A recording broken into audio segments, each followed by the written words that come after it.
Hello, ladies and gents. This is Tim Ferriss, and welcome to another episode. God damn. Optimal minimal. At this altitude, I can run flat out for a half mile before my hands start shaking. Can I answer your personal question? Now would seem an appropriate time. What if I did the opposite? I'm a cybernetic organism, living tissue over a metal endoskeleton. Tim Ferriss Show. That's the usual intro music, but I'd like you to hear a brand new version reimagined by none other than Justin Boreta of the Glitch Mob. Whenever you find yourself on the side of the majority, it's time to pause and reflect.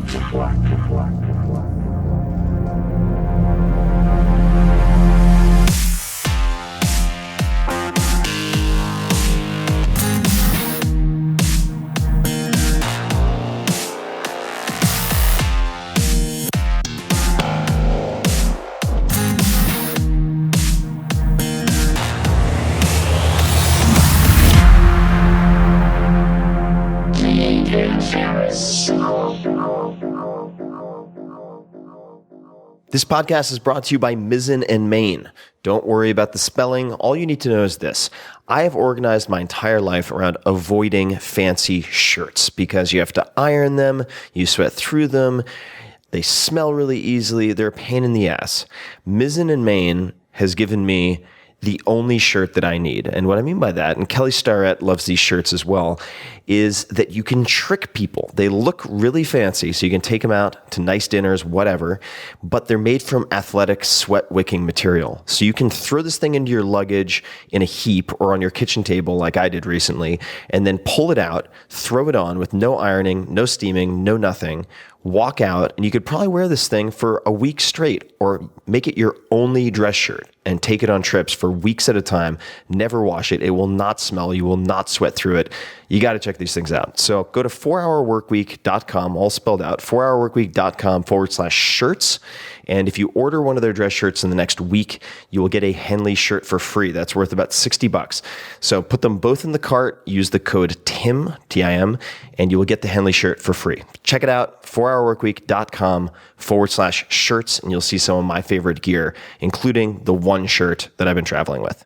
99 Designs, which is your one-stop shop for all things graphic design related. Go to 99designs.com/Tim to see the projects that I've put up, including the mock-ups and drafts of the book cover for the 4-Hour Body.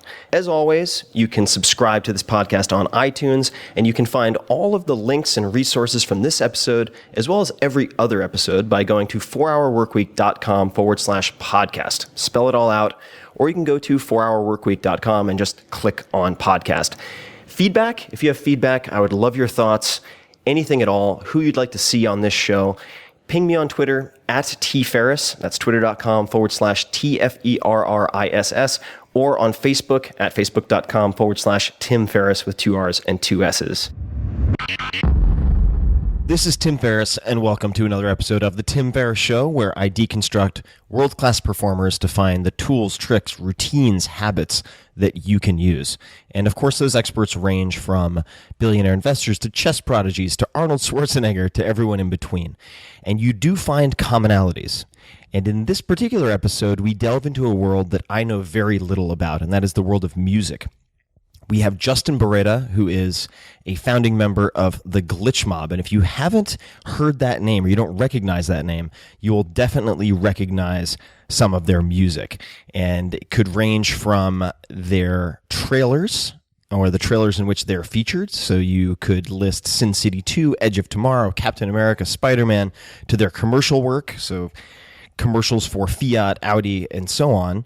They also debuted their last album, Love, Death, Immortality, incredibly well on Billboard. #1 electronic album, #1 indie labels, #4 overall digital albums. And this is fascinating because from an entrepreneurial standpoint, not only are they indie, they're not associated with a big label, they are artist-owned. And we delve into all of this. How did they go from unknown to on top of the world, playing to 90,000 people in Quebec with Deadmau5, for instance? We dig into the war stories, the creative stories, the process, how that has been refined over time, and you get to hear some never heard before early drafts of some of their biggest hits. And Justin walks through exactly how those were refined over time to become what millions of people now love and listen to all the time. It's a fascinating discussion with an artist. Even if you feel like you have no interest in music process, you will find things ranging from his schedule to his meditative practice that you can use. It's a really fun interview. I hope you enjoy it. Without further ado, here is Justin Boreta. Justin, welcome to the show. Hey, how's it going, Tim? It's going well. I appreciate you making the time, and as a long-time fan, I appreciate you making the music first and foremost. Oh yeah, it's my pleasure to be here. I'm a huge fan of all the 4-hour Empire as well, so it's an honor to get to talk to you. And I know I guess initially connected via Twitter. I think it is how we came in contact. Is that how the pieces came together? Yeah, I think so. I think you had posted something on Soundtracking, which is a app that we both used, and I started following you on there, and then yeah, we just kind of started chatting from there. That had to be a year or two ago. Yeah, it probably was. And then I've continued as a consumer of music, and now we finally have a chance to dig into the music. So the first question I really wanted to ask you is what you are world class at, or what your closest friends or associates or band members consider you world class at? That's a good question. I think that we're known to perform crazy, intense, and perform and produce really crazy, intense, cinematic music. We're kind of off in our own category, and we're also known for being a very DIY operation. We do almost everything ourselves. We have we own our own label, and we have a very close relationship with our fans. So how does the closeness with the fans manifest itself? And what has led to that? Well, the funny thing about because your fans are diehard. I mean, really, really diehard, which I appreciate. Absolutely. So how did that happen? What do you think are the factors? It's I think one of the interesting things about building something that's very DIY is it's been a very, very slow burn for us. We've been at this for a while. I think the very first Glitch Mob show just the other day, by the way, I should mention, Glitch Mob is myself, two other guys, Edit and Ua, names Ed and Josh, who are also in the group. And when we got our start, Josh found the very first mixtape from us in, I think it was 2006 the other day when he was cleaning out his house. So it's been a long process for us, and right out of the gates, we were interacting with our fans. I mean, this is going to date me, but this was back in the days of MySpace. So on our mixtape, it said myspace.com/theglitchmob. But right away, what we would do is when we first started playing shows, we would finish every show and we would take a stack of CDs and hand them out to people. And we continued that tradition, and in fact, we still kind of do that. So it was baked into our DNA from day one to have a very hand-to-hand, face-to-face interaction with people, and we've kind of continued that ethos through into the era of Twitter and Snapchat, and Instagram, and everything, where we have a very close personal relationship. There's people we've known, and we've been touring for quite a while now. So.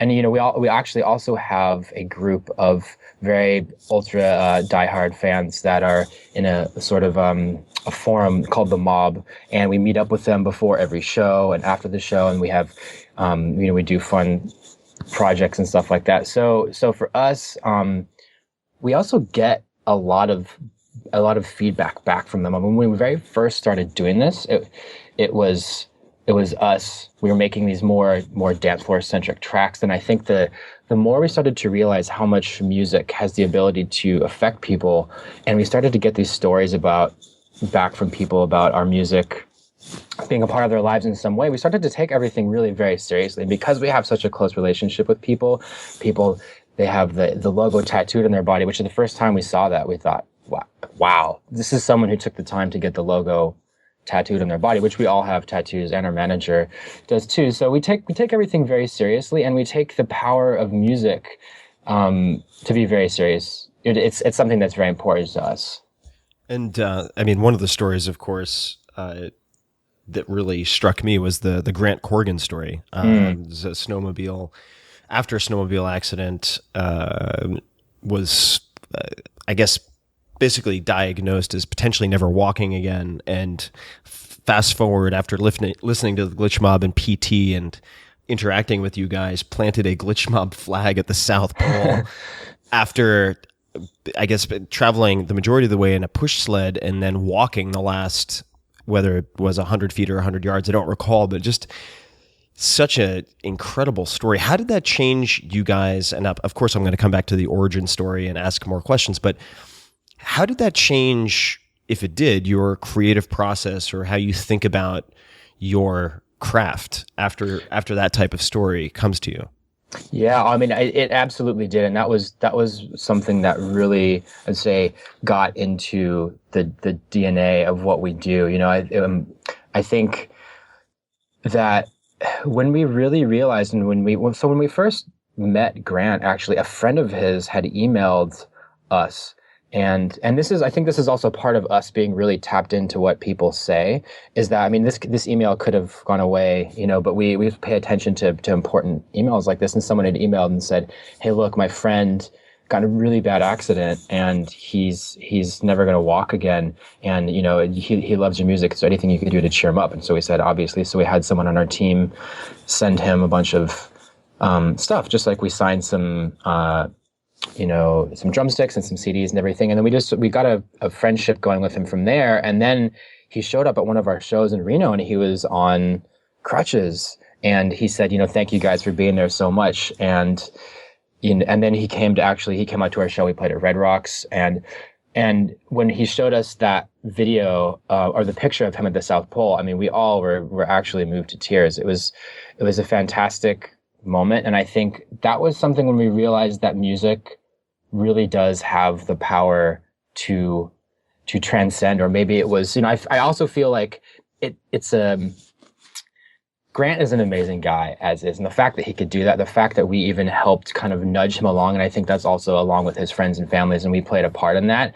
It really made us take everything very, very seriously. And, you know, I think it's easy to be cynical these days about everything, you know, and music in particular, but it's a very, very serious thing to us.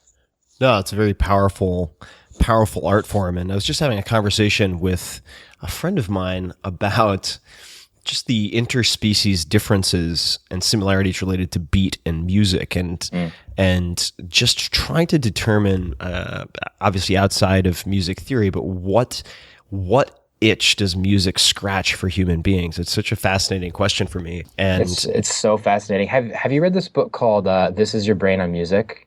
I have not. I can't recommend that enough. It's by this guy named Daniel Levitin, and he really digs into that whole question, and it gets deep into neuroscience. But it is a really fascinating thing, and he goes into the evolutionary thinking behind why music does what it does. It's almost too much for me to even get into here. And I can't say I fully understand a lot of the neuroscience, but it's really interesting. Awesome. No, I wanted to just talk about, or ask you about, really what makes the Glitch Mob unique and different, because there are obviously so many bands out there. There's so much noise. There's so many people and bands clamoring for attention. But you've hit a point where I was watching this video of, correct me if I'm wrong here, but I think it was 90,000 people in Quebec, and you know, what is it that? Well, number one, actually, I'm bouncing around a little bit, but what does it feel like to be on stage in front of 90,000 people? Is there anything you can compare it to? You know, actually, it's a really hard feeling to describe, and the only thing I can liken it to is skydiving. Have you tried skydiving before? I have. So you know the feeling with skydiving where you jump out of the airplane and it's so crazy, you almost aren't even scared. It's so fucking surreal. You're like, wow, okay, I'm just experiencing this right now. Right. Yes, I do. That's kind of the feeling of being on a stage like that. Is it's so surreal, and it's so there's like a terminal velocity with the amount of people that once it gets so big, it just feels like you're in a dream. It's very surreal, and it's also actually very there's something really fascinating that happens in crowds that big, where you can feel, even with that many people, you can feel the way that the energy of the music can affect people. And as you're riding the ups and downs and the waves of the crowd, there's some sort of primal interaction that happens. And with that many people, it's really intense. And it's also a very meditative experience for me. Even that show in particular, when I was up there playing, I remember thinking, almost getting a chance to listen to my music and then see everyone experiencing the music and hear it along with them, and sort of getting a dose of my own medicine there. So it's a very kind of spiritual, surreal experience to be up there. Well, it has to be some type of communion. I mean, it's having done some experimentation in the, for lack of a better term, spiritual realm, which we can get into the pharmacology of another time. But that energetic transmission, that interaction is from my just empirical experience at least, absolutely real. So I cannot even imagine being the focal point of 90,000 human beings. It just must be, transcendental almost on some level. Absolutely. Now you did send me, you sent me an email, and we've corresponded, of course, and you mentioned a few things, and you said that these are all interesting because not only are we indie, but we're artist owned. And I wanted you to elaborate on that, because I'm not familiar with the music industry. I'm an avid listener of music, but what do those two terms mean? And just to provide some context for people, and I'm reading from Wikipedia here, but the sophomore Glitch Mob album Love, Death, Immortality debuted at #1 on the Billboard Dance Electronic Songs chart. Now that sounds like a pretty big deal, and I would imagine it is, right?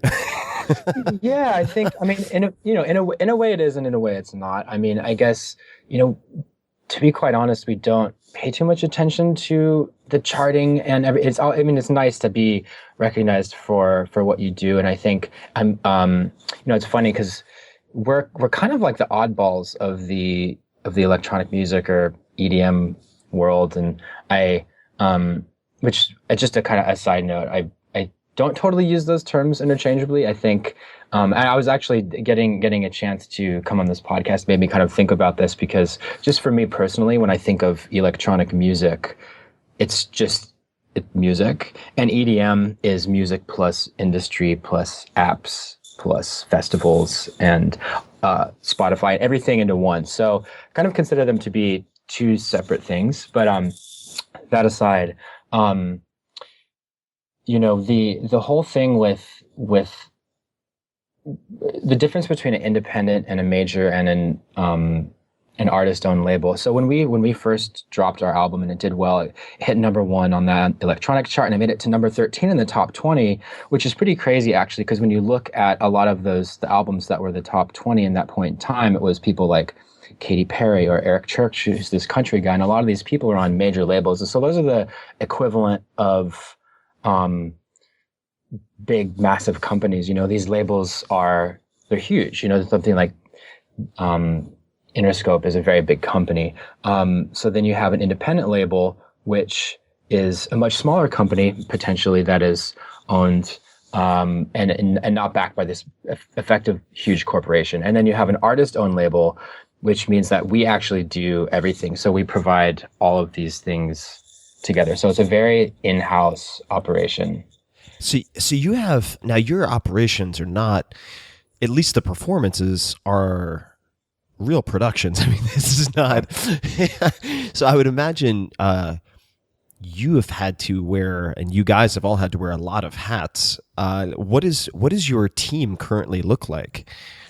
Yeah, absolutely. We've had, and I think that's also part of the ethos and everything that has gotten us to where we are today is actually the wearing of multiple hats, and we all have our own specific things that we're good at.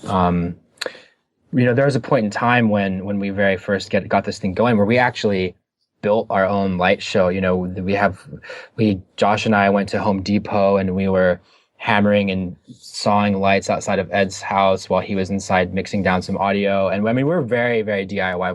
We schlepped this thing in a U-Haul trailer around the country, and it's the fact today that we actually have a team of people around us that can help, and actually people that are better than us at what we do. That was a big moment for us, because we actually would, we mix and master our own music. Actually,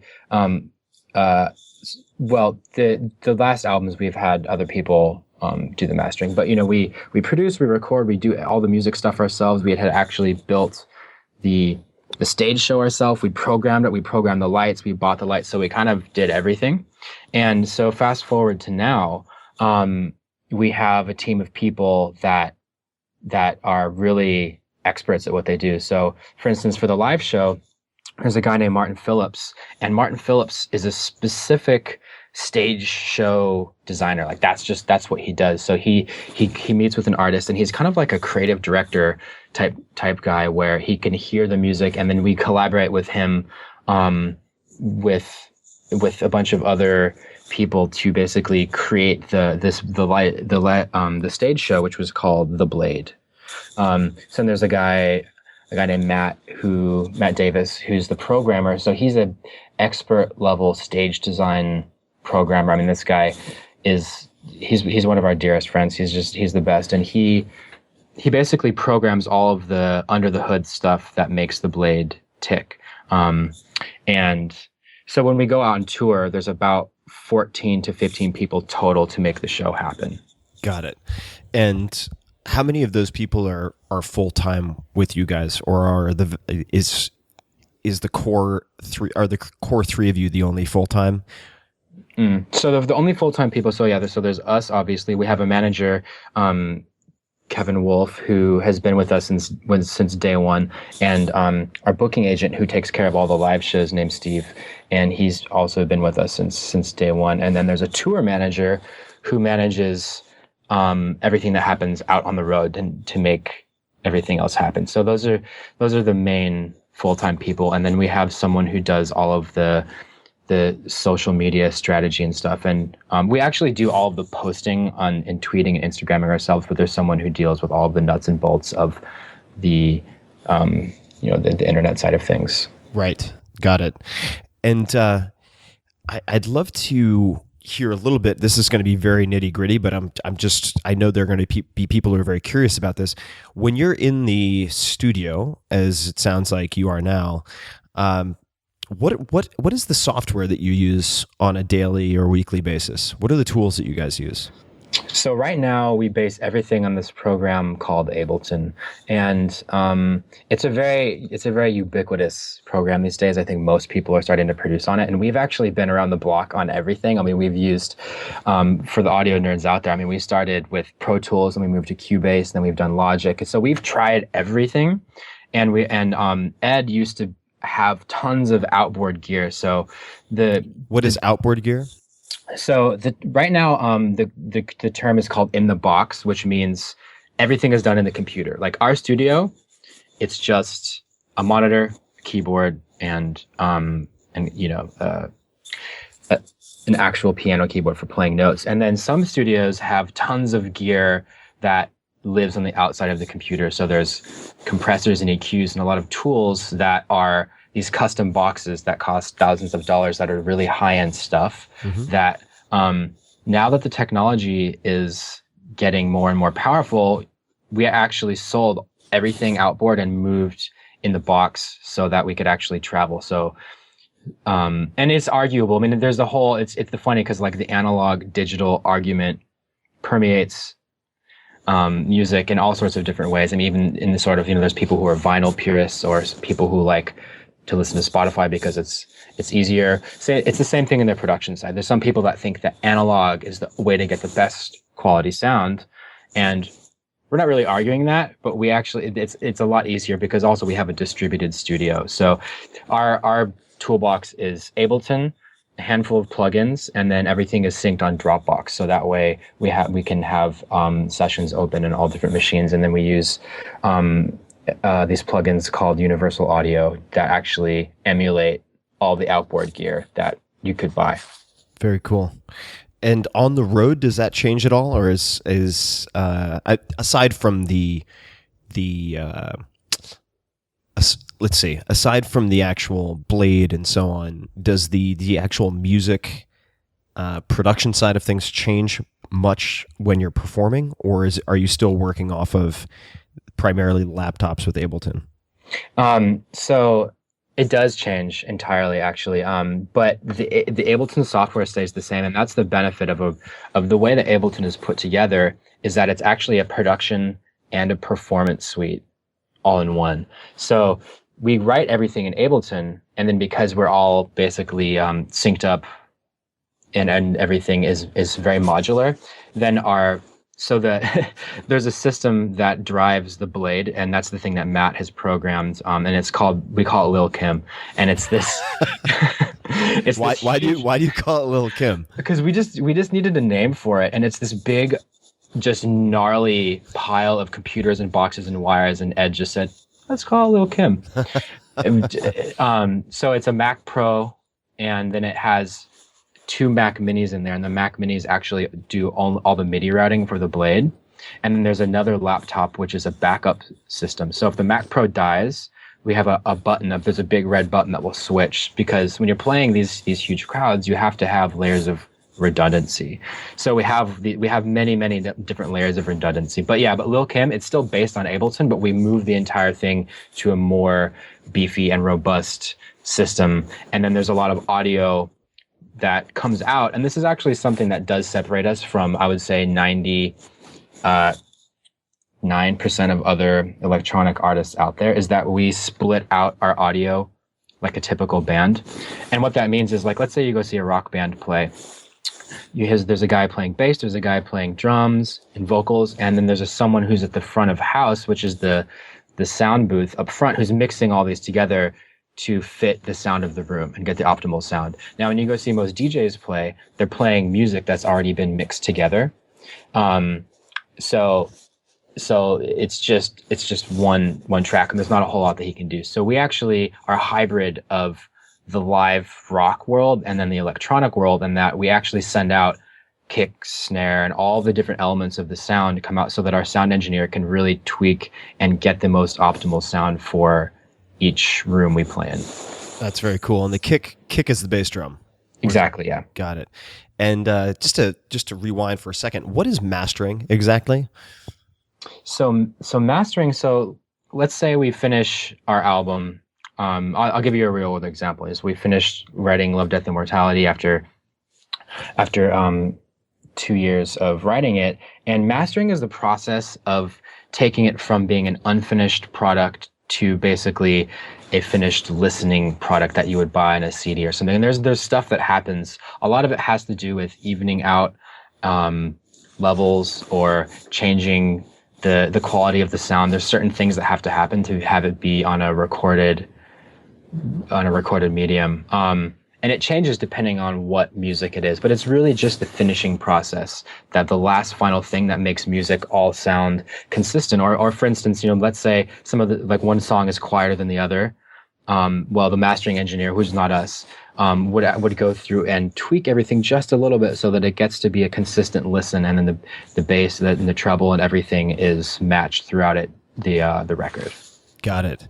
And I know I'm bouncing around here with Ableton. So Ableton has come up a few times for me recently, and one of the contexts, which I was surprised by, is that, not that I have any right to be surprised because I know nothing about this stuff, but Ira Glass of This American Life uses Ableton for his performances when he does speeches and wants to layer in audio and so on. Oh, wow. Do you, if you were to create a podcast yourself, would you use Ableton for that, or would that be overkill? No, I would use Ableton. I mean, I guess it's hard to not be biased because I use it all day, every day. But I actually think that you can do some really complex and interesting stuff with it, or you can do really, really basic stuff. I mean, actually, Ableton's a program that comes up a lot because the learning curve is not too bad. For instance, a friend of mine just had his girlfriend's 12 or 13-year-old little brother wanted to learn to DJ and produce. So you would give a beginner, give him Ableton. So really? Yeah, absolutely. So it's easier than Pro Tools, for instance. 100%. Yeah. Yeah, It's okay. it's really it's not too hard to learn in the grand scheme of things. Interesting. So I'm at a point where I'm interested in audio. I would not that I plan on doing it everything myself, but I'd like to have a fundamental set of audio editing skills because I find it interesting. Yeah. If I'm starting from scratch and I'm trying to choose from GarageBand, Audacity, Pro Tools, Ableton, and I'm starting from ground zero, so I have no training in any of them. Ableton would be your recommendation? Yeah, I would say so. Also, because Ableton is so robust and is used so widely, you get the benefit of people like us hammering on it. And so, for instance, Ableton has a very reliable crash feature. So if the program crashes, it saves your undo history. So that means that it will pick up. You won't lose a whole lot if it crashes. And other programs have that, but because it's really, it's a very living, breathing piece of software, and it's used so much by the community. I think that it's really the right way to go. And the stuff that they're doing with it over the next couple of years, I think it's going to be really crazy, and it's worth the time to figure it out. And also, you can do all sorts of other crazy stuff with it. But even for the really basic things, I mean, yeah, even for instance, there's it's arguable. Some people will tell you that Pro Tools and Logic are more robust and powerful in what they can do, and that might be true. However, I would say that Ableton, you get the most bang for your buck. I mean, we didn't choose it because it's the absolute best and most complex Swiss Army knife. It's actually the fastest way to get things done. Cool. Okay, no, say no more. That's a great way to convince me. Sold. I wanted to switch gears a little bit and talk about the commercial success that you've had, because I find it so fascinating and encouraging that you are artist owned, very DIY, yet your music shows up all over the place. I mean, it's I remember you sent me a number of links, some of which I had seen before, whether it's Sin City 2, Edge of Tomorrow, Captain America, Spiderman, and just the list just goes on and on and on and on and on. How did you, as this artist owned upstart, and I suppose ask, have you always been artist owned? So maybe you can answer that too. But how have you ended up getting into these massive motion pictures, for instance? Yeah, well, and we have always been artist owned. Yeah, absolutely. Just to jump around one little bit here, I think that the part of our whole genesis was really just out of the love of music. When we first started in 2006 and 2007, we started doing this. You would never say, "I'm going to be a producer because I want to be rich or famous or even cool." In fact, at that point in time, electronic music was relegated to raves, and I don't know, it just wasn't even anywhere fucking close to mainstream culture, which now it is. So it was funny. I mean, even remember doing interviews at that when we very first getting some traction, and people saying, "What do you make?" We're kind of like, electronic music, because it was rock and hip hop was really the thing. So we almost had to love it because it felt like that's just what we were doing. We were just kind of the oddballs of music, and that's cool because we just like to do what we do, and we are fascinated with. There's a really interesting merger between technology and artistry, which is part of the whole thing. It was sort of like we're tech guys and tech fans, and at the same time we also like the art of music. So for us, it was really a passion project. Like, none of us ever decided to say, you know what, let's make a band, we're going to call it the Glitch Mob and we're going to do this. It just kind of happened. So that said, that's always how we've done things. And when we wrote our first full-length album, Drink the Sea, before that we were making, I would say, more dance floor tracks that had a more hip-hop swag kind of, it was really like more cut up hip-hop style stuff where it was just more dance floor music. And so when we made Drink the Sea, people expected us to do that, and we took a left turn, and we all were having we were all difficult. We had a difficult moment in life, and Drink the Sea for us became, it was funny, we all collectively were like having a sad about something, like breakups and heartbreak. And so we said, you know what, fuck what people will expect us to do. We're just going to make this thing that was very cathartic record for us, and it was a very personal record, and we didn't play that for anybody. You know, we didn't play it for our managers, we didn't play it for our friends. We just basically disappeared for a year, and when was that? What? That was like 2009, 2010, I think, is when it came out. Okay. And I think it was 2010. Drink the Sea came out. So that said, we had no particular intention with that. We about how it would be received or anything. It was very like a diary piece for us. It was a very introspective record. And the interesting thing is that the commercial success or the superhero movies that started to glom onto it just happened naturally. I mean, we never intended for that to happen. I think we didn't even understand why. We said, "Oh wow, this is really cool." And we also just happened to like superhero movies, so it was a really cool thing. Were you a comic book nerd growing up, or no? No, I wasn't a comic book nerd, but I was definitely into Transformers. And I don't say that in a derogatory way, since I have I was a major comic book nerd. No, I never really got into. I had the Ren and Stimpy comic. That was the only one I really had. I loved Ren and Stimpy. I was really into horror movies and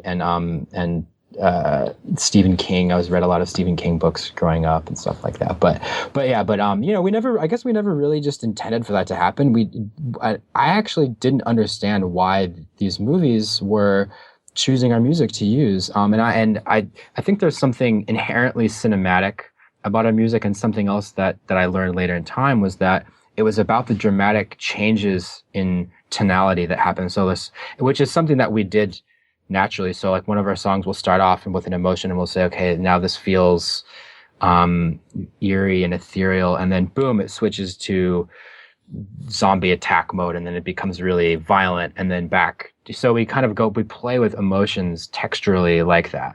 And that was just more of an explorative phase for us. Are there any particular songs or tracks that exemplify that people should listen to?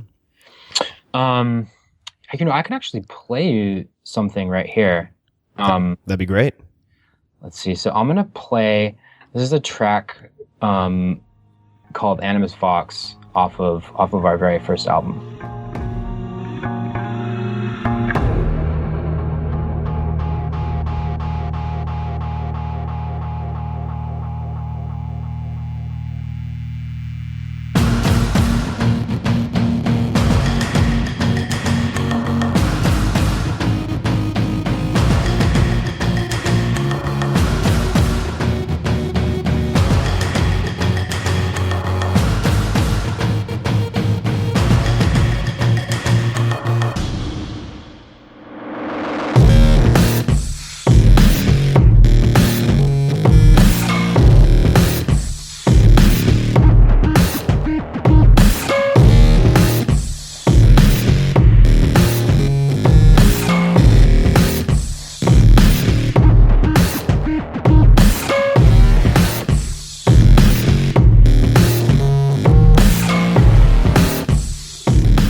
There you go. So you can kind of get the idea of there. Yeah.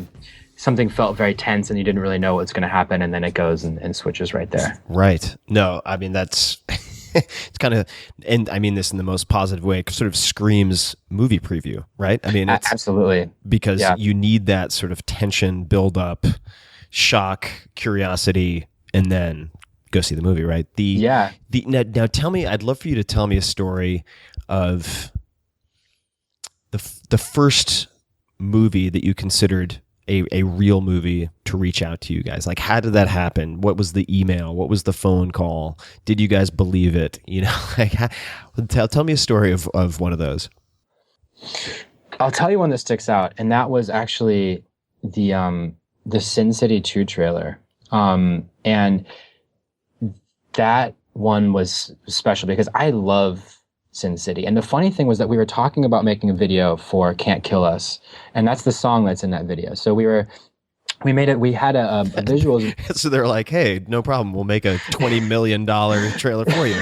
Yeah, exactly. And apparently Robert Rodriguez, who I'm a huge fan of, I love Machete, and I love the whole his whole thing in Grindhouse. And so when he said, "Hey, we want to use this song for the trailer," I was like, "Well, we don't have to make a music video. And, it's just the most badass thing possible." And a lot of the times, they will, with the people who cut movie trailers, who are actually, in general, the people who make movie trailers are a separate, and I'm not an expert on this by any means, but this is from what I understand, is the people who make movie trailers are different from the people who make the movie. Right. Especially in these big companies, but it's different with Robert Rodriguez.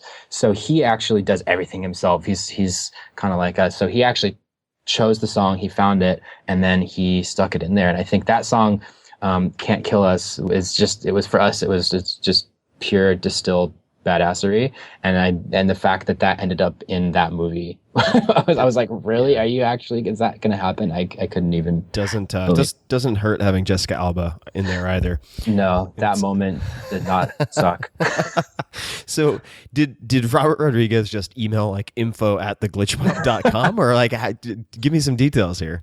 So there's a company that that basically serves as an agent for licensing and everything like that. So they're called Zinc, and they're from Los Angeles, and they basically have our music, and they have relationships with people out in the film and TV world who I actually don't know a whole lot about that aside from just making the music and my minimal access to that. So then I think the way it works is that the people in the licensing world have, so like if you're Robert Rodriguez and you're cutting a trailer, you put a call out, and maybe your producer will get basically demos or a bunch of different companies will submit ideas for what this might be, and they'll put in what they'll call a temp track, which is something that it has a general feel of what you might want. And every now and again that doesn't happen like that. Actually, sometimes there'll be a director who, I don't know. He might have heard the album and just said, "Oh, that's it." I actually don't even really know. But when we got that email, I kind of lost my shit. And how does someone like Robert Rodriguez find? I'm looking at your website right now, theglitchmob.com. How does someone find Zinc, for instance? Do they go to some music-specific IMDb and then search for your band and find the contact info for Zinc, or how does someone and I ask partially because not too long ago, and I love your timeline, by the way, for your band, because if you look at your like 2006, 2007, and then you have 2010 for the first album, it matches my first book and second book. And I remember doing a trailer for the 4 Hour Body, and I just wanted, from the very beginning, in my head, I had Splinter, this track from Seven Dust, in my head, and I wanted to license it. And with a larger label. Now, suffice to say, I was like, cool, just reach out to the band, get the okay, no problem. Yeah. And it was the most complicated quagmire of an experience. It's like, oh wait, no, there's 17 people. This isn't true with Splinter, but you look at some songs, it's like, no, there's 17 people who own it, but then there's 17 people who wrote it, and then there's 17 more people who you need to get permissions from. And I was like, oh my God, this is really complicated. So it would be really nice to just reach out to, for instance, an agency, or figure out, it was hard just for me to figure out who owned what. So how does someone find the Zinc agency and then reach out to them about your music, for instance? Well, the interesting thing, and this kind of actually goes back to being artist owned, is that we're a very small and nimble organization, because that's part of the thing when that's that clusterfuck experience you had dealing with. That's exactly what it was. Yeah. Yeah, it's like, and now, in fairness, just because I don't want to, I want to give them full credit. The Seven Dust guys are total sweethearts and were awesome. It had nothing to do with them. Absolutely. Not wanting it to happen, and it did end up happening, and which was very generous of them. But it was just on the label side. So, not to interrupt, but I wanted to make sure I said that. Of course, no. I think that's important to say. And a lot of the times, bands on labels don't know what their managers are doing to represent them, or sometimes it's hard to get a hold of them. And I just think that actually, and I know people that work at labels. There's a lot of super brilliant, amazing people who work at labels, but I think institutionally, it's a difficult way to get things done when you have to telephone anything through 17 people to get a yes or no. It's just complex. But for us, yeah, I mean, our manager Kevin, for instance, I mean, the way that a lot of this stuff comes in, will go straight through him. And you know, he's really the fourth member. I mean, we call him a manager, but he's just like one of our best friends, and he's like the fourth member of the band. And so a lot of this stuff comes in and I think because, I mean, I can't speak for other people, but yeah, I mean, I'd say he reads most emails that come in, and sometimes people will tweet us, and I actually read all the Twitter posts, and so do the other guys. And so between all that, we keep our ear to the ground as far as what's going on. But you can also check out Zinc. It's like ZYNC music. Cool. No, I'm just so fascinated by the inner workings of all this, because LA and music in general is just like one big labyrinthine, if that's the right word. It's just this huge mystery to me in so many ways. It is, you know, I must say that it is to me too, and I have to say to take everything I say with a grain of salt, because I actually don't think that I know that much about the music industry.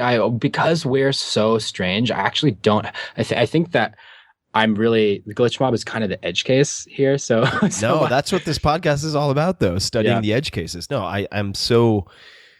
That's part of the reason I really wanted to chat with you guys, and so just to rewind to Sin City 2 for a second, was that the lead domino that triggered the other movies? Or, well, let me ask you maybe a slightly different question. So, and I apologize, I'm blanking. Your manager's name, the fourth member?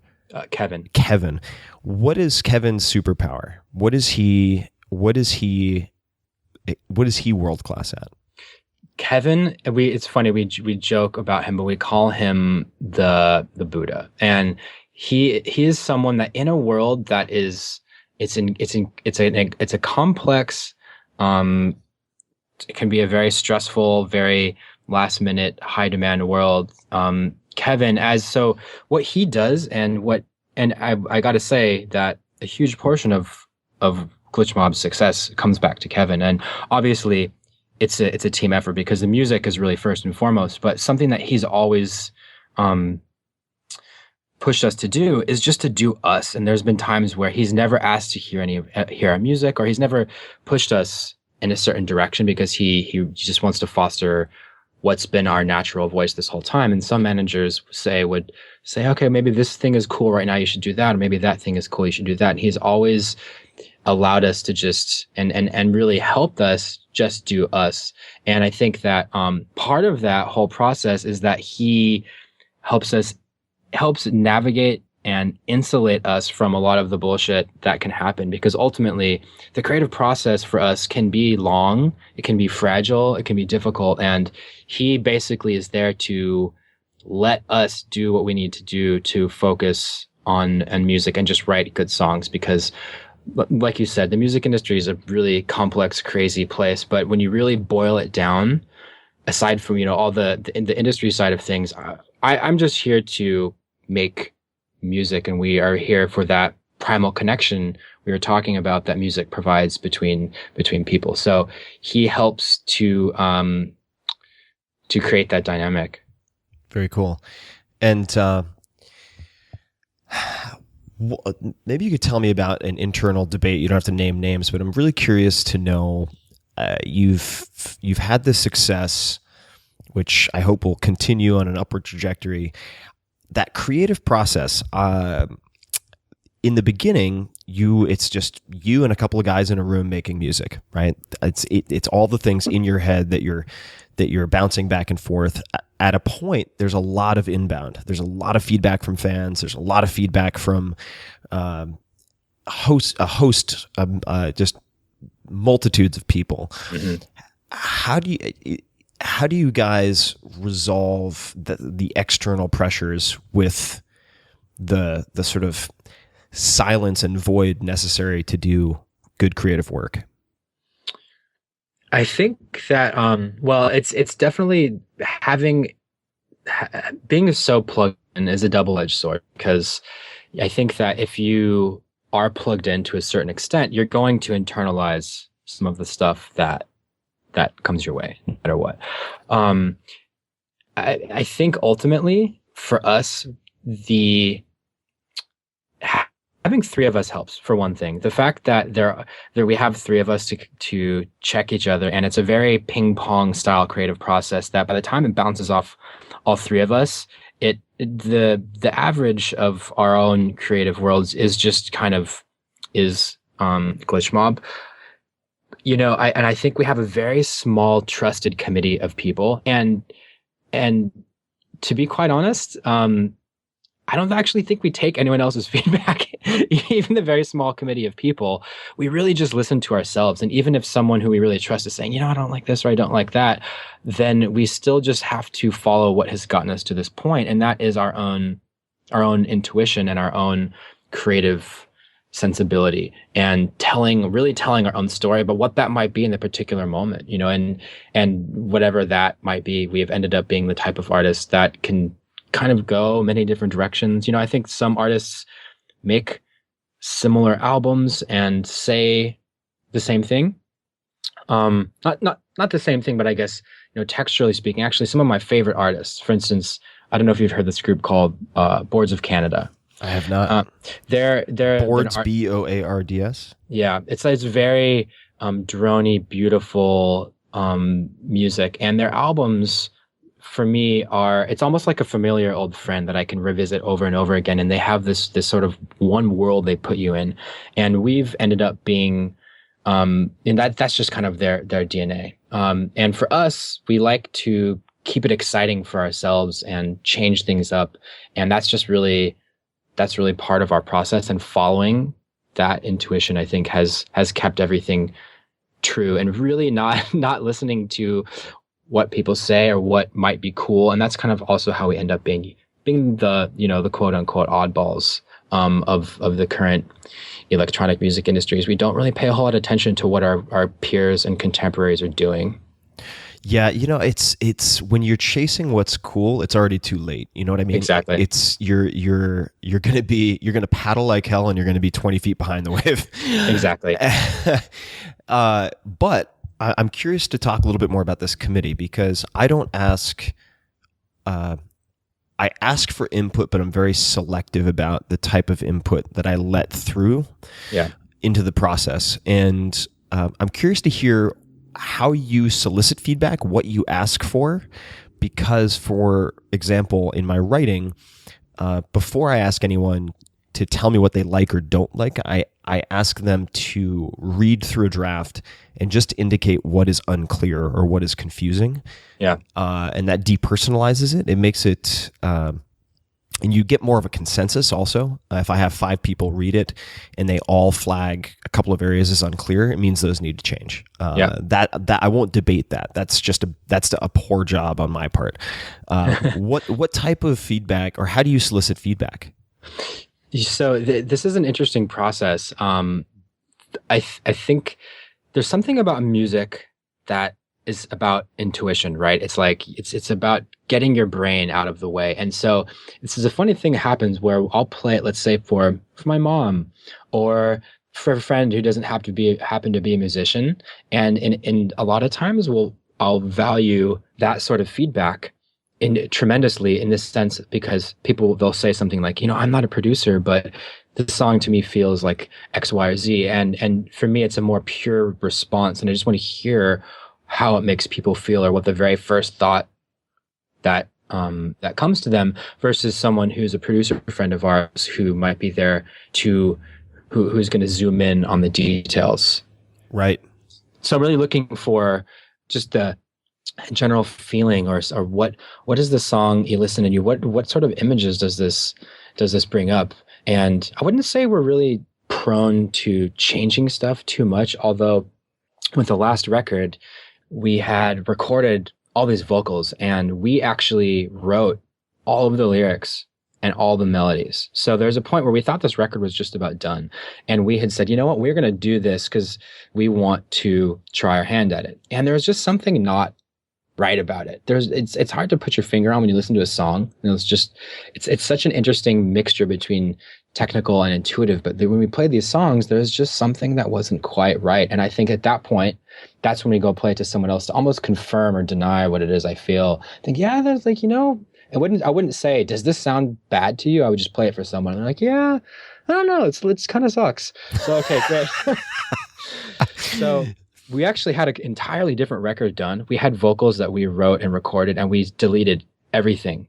And that's why some of these songs ended up having 200-300 revisions. So we had a tour booked in September of 2013, and we had all this stuff pending on that. And then we canceled all of that because we said, you know what? The album's not good enough. And then what we ended up doing, and all the songs you hear now were done in an entirely different process, which was that we gave the song to a professional vocalist and lyricist that's what they do.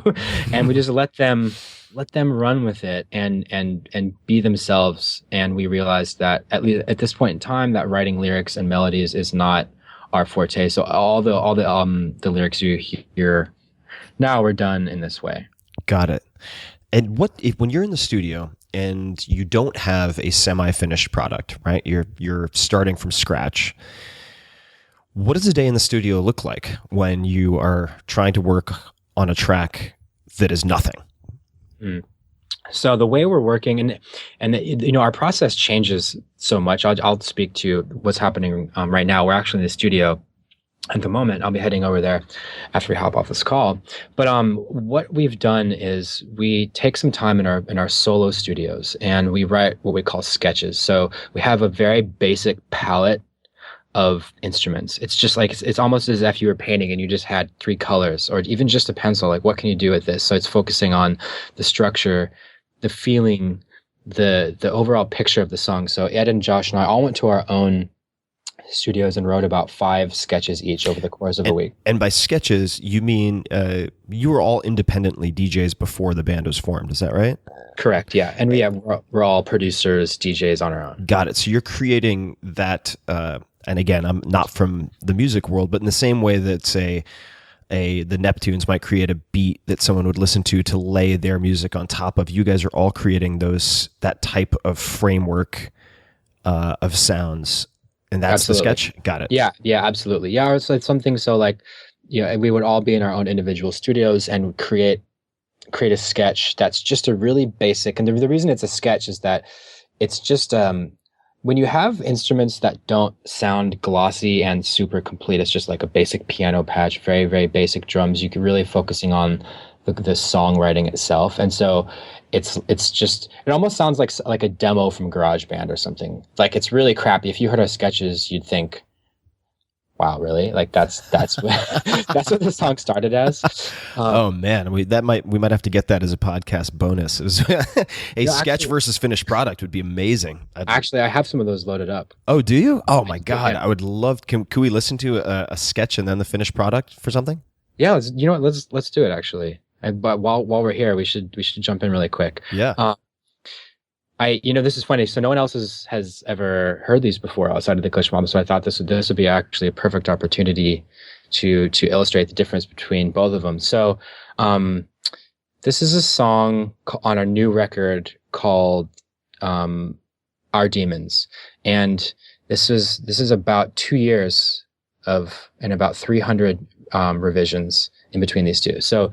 Here's the first one that we wrote out, and we moved to Joshua Tree in the desert, and we lived there for a month to write music. And this is the very first one, version 6.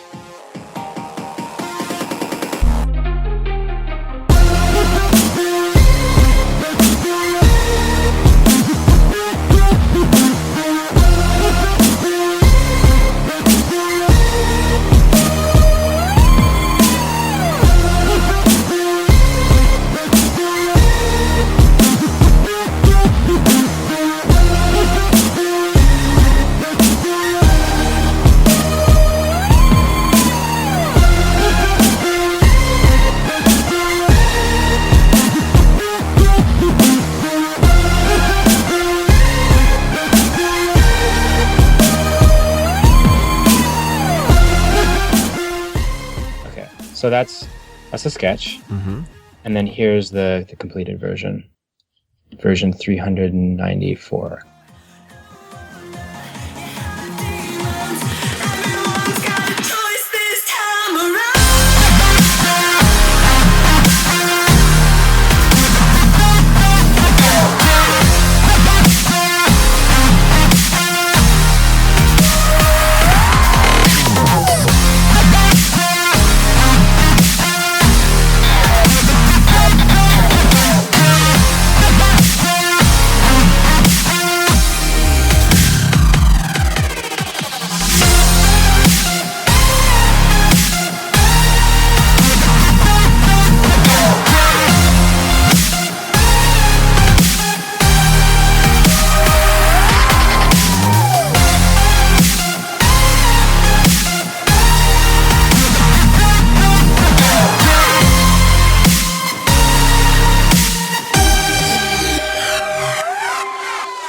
That's version 394. Yes. God, it's like my blog posts. No, I love that though, because I've interviewed so many people on the podcast, and if you look at the top performers, and correct me if this isn't the case, but there's a very significant degree of just obsessive perfectionism. Oh yeah. required to get to the point where you create something that has any degree of sort of pop and longevity. Yeah. Absolutely. There's a really, I mean, and it doesn't necessarily have to be that way for us. I think that, but the attention to detail is really, it's just microscopic. And I think that really, it goes back to caring about, and the funny thing is that it's not for anyone else either. It's like, you just have to know that every punctuation point is there, and that, you know, everything is just right.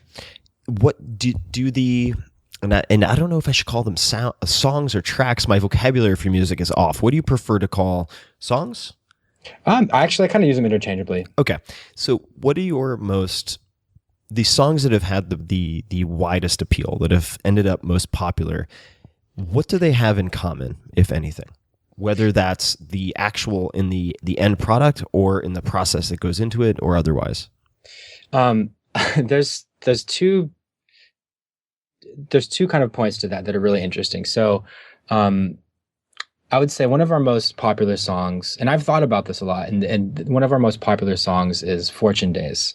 And the interesting thing that happens with this is a funny side note, because I actually have the sketch loaded up right here if we want to. Oh yeah. I'll play it right for you right after this. But so when we work on songs, we have working titles. So when we make a sketch, we just write something, just some whatever that's like kind of on our mind at the time. There's a really funny working titles for all these songs. So Fortune Days used to be called Something's About to Happen, because it feels like if there's something, it's just tense. I don't know, something's about to happen. Or there's songs like there's another one called Yacht Sex or Super Bangin' Track. So it's like kind of just ridiculous, funny stuff. So Fortune Days, Something's About to Happen, when we wrote that song, which ended up being one of our biggest tracks, and it's the same with our other ones, are the ones that we didn't expect to be the biggest tracks. This was not the lead-off single or anything. It just took on a life of its own. And so it's the same thing happened with Love, Death, and Mortality. The ones that we thought were going to be, okay, this is definitely going to be the one that takes hold, absolutely was not. And in fact, Can't Kill Us, which we wrote, which ended up being the one on Sin City, and the one that was, if you look on Spotify, it's our most played track from that record, and it's the video on YouTube and everything. Can't Kill Us, yeah. Mm-hmm. That one obviously resonated with many people, but that was the one that we didn't think was going to be. We were like, let's just write one just really kind of weird, off the cuff, badass song. But for us, that was us just letting go a little bit and running with something that we didn't really care if it had any sort of resonance with people. I love it. So Fortune Days, one of the most popular tracks from the Glitch Mob. You have the draft, the sketch. I'd love to hear the sketch and the finished product, or the later draft. Totally. Yeah. No one else has ever heard this, so it's just you and I here, Tim. Let's play it. Just us, just the two of us.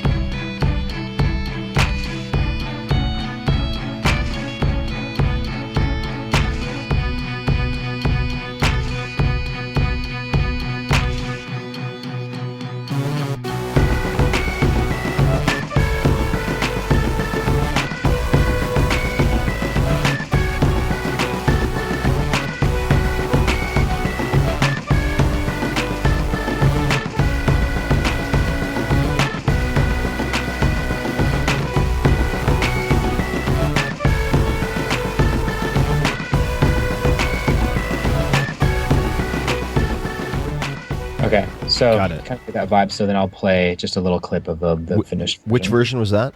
That was it doesn't have the song number in there, but that's July 2009. Okay, got it. So that was probably about we finished the album in winter, so that was about 6 months.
Very cool.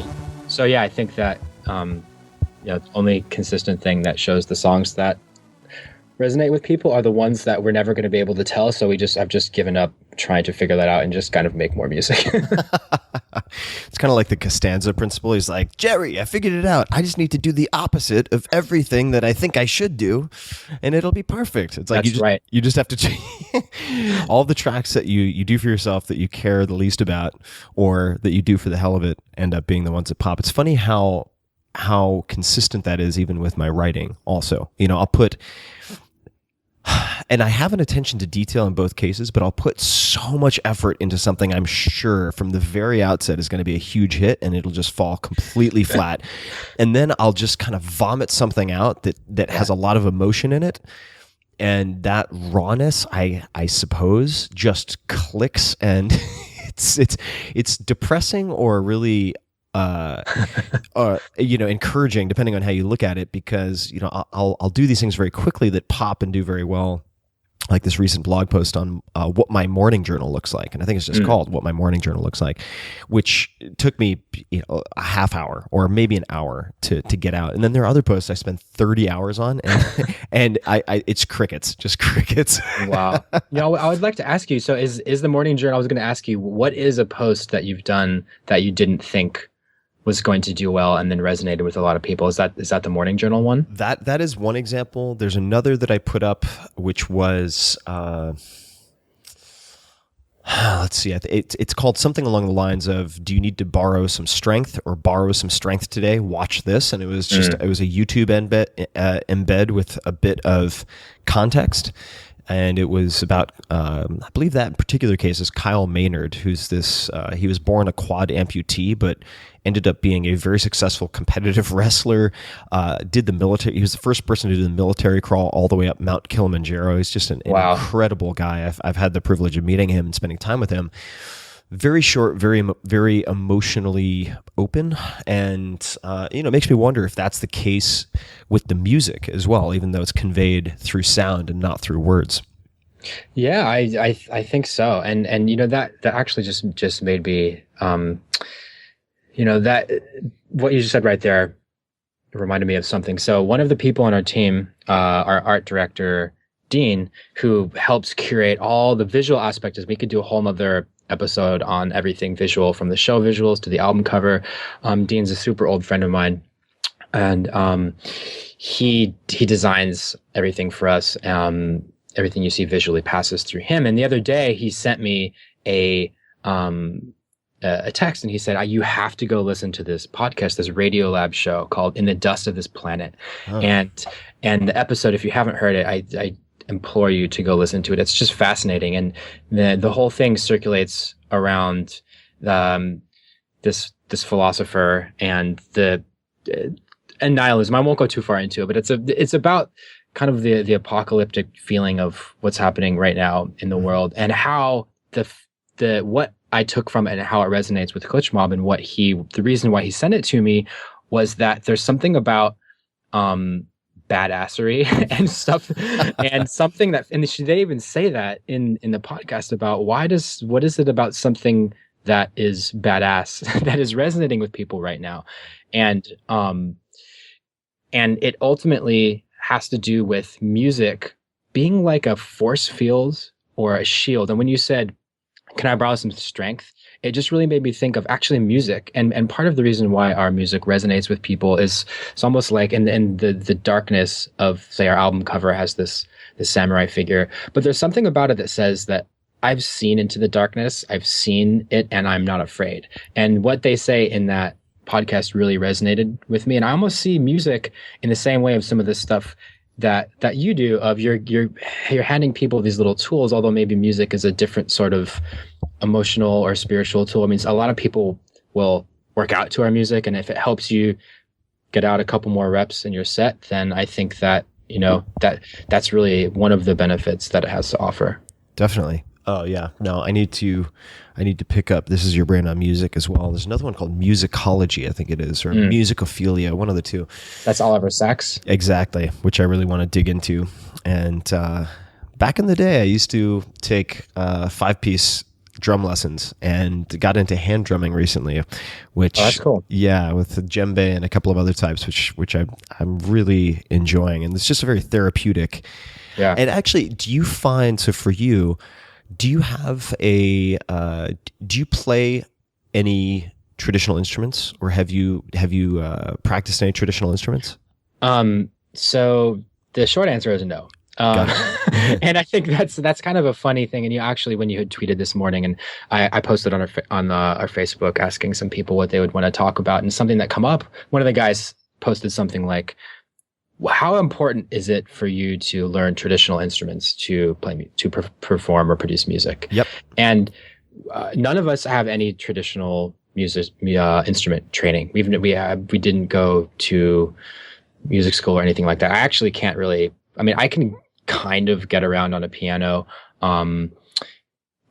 I did go to UC Santa Cruz, and I studied, if you could call it that, in the electronic music program, which was more about smoking pot and playing with crazy synths, to be quite honest. But that aside, Ed and Josh both played. They can play guitar and keys just a little bit, but none of us are really that good at playing instruments.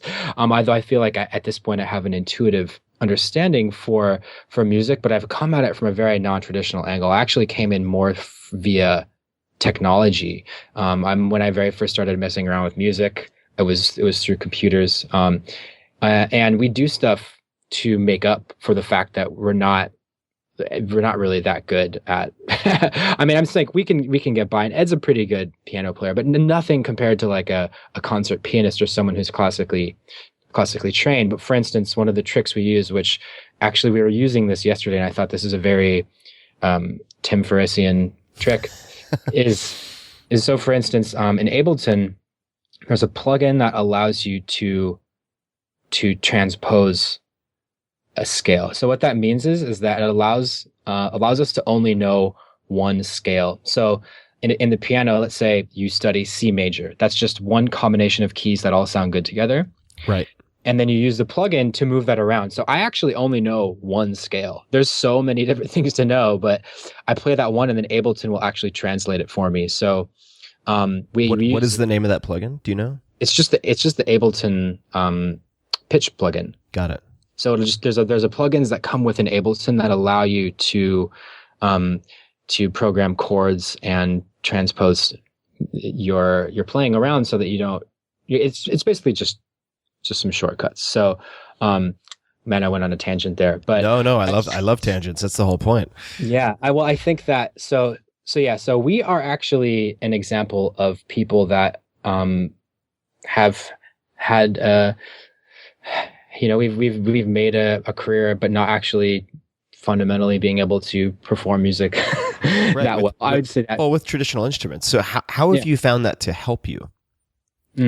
Compared to if there are people in EDM who have traditional backgrounds, how has that lack of formal schooling helped or hindered you, do you feel?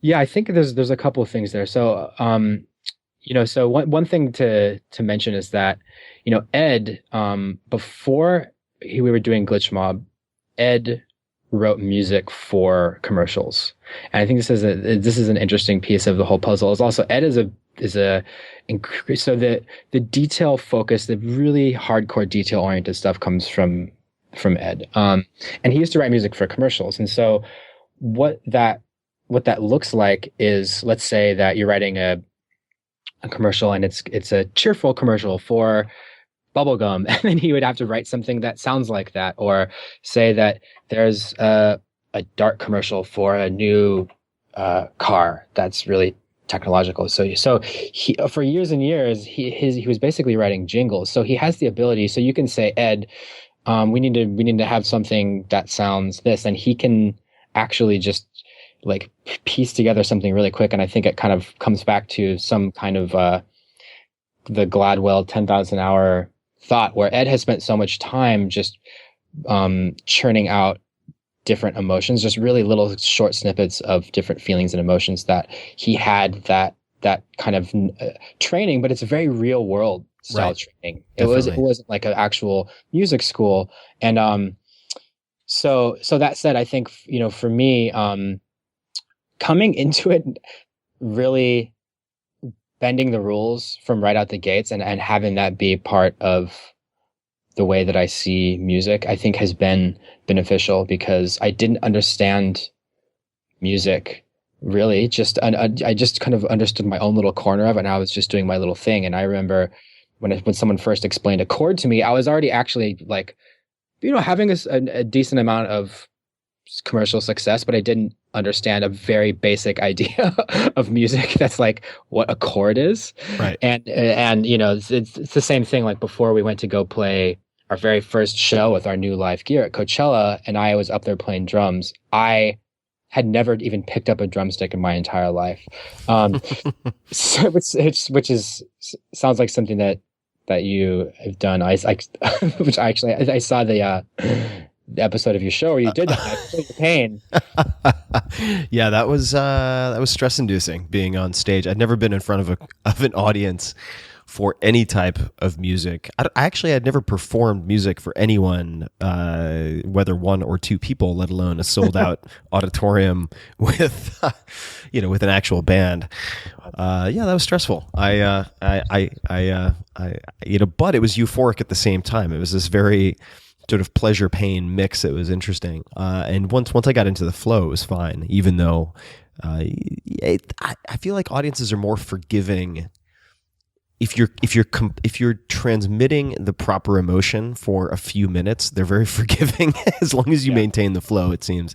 Yeah, that's true. And I think that's something why people, like when people come to see us, you don't come to see us play because it's exactly like what you're saying, is not, wow, they're really, really good at their instrument. Like if you go see Santana play, you're thinking, wow, he is incredibly good at playing that guitar. That is unbelievable. You don't see us, but at the same time, you get the feeling of us being up there, being emotive and playing the songs. And I think, just to jump back, as far as what has helped or hindered, I know a lot of people that have gone to music school and gone to electronic music school or electronic production school, and I think it can help you and hurt you, because in one way you learn how to make a song sound finished and proper, but you also learn the rules. And I feel like most of the really good music that you like is music that inherently kind of breaks the rules, and that's just what's exciting about music, is something that inspires you, or something that colors outside of the lines. And I think that had I gone to a music school and learned the correct way to do it, that's a fast track to being an engineer and being someone who works in the studio and helps other people produce albums. And that's actually a really cool thing. And that's something that I would love to learn how to do and figure out, is to be a record producer, like a Rick Rubin style. I mean, Rick Rubin is one of my biggest inspirations, seeing at what he does, but that's a very different thing than someone like us who are, we're just kind of off in our own little corner, creating our own little soundscapes. Yeah, no, it's It's funny you mentioned Rick. I'm hoping to have him on the podcast, so I might tap you for questions.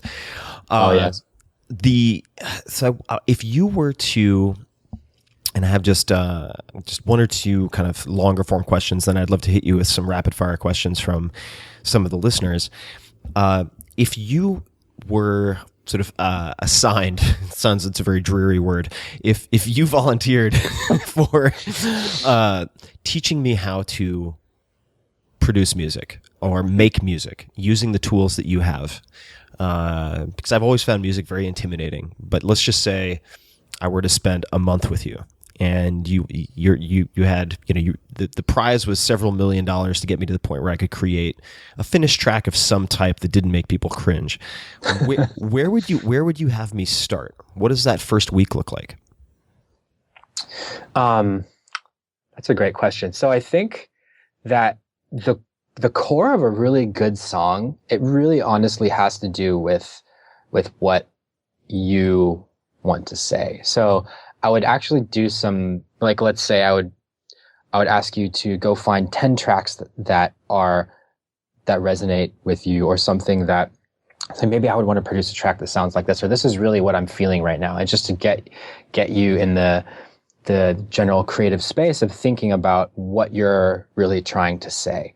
And then the next step would be creating, let's say, a sketch, kind of like we do, and focusing on some very basic building blocks of music. So, a very basic electronic song will be a combination of drums, melody, chords, and bass. So those are the building blocks of a song. And you can, and electronic music is so fluid, you can kind of move all of those things around. So we would go over what all of those different things are and how they play together.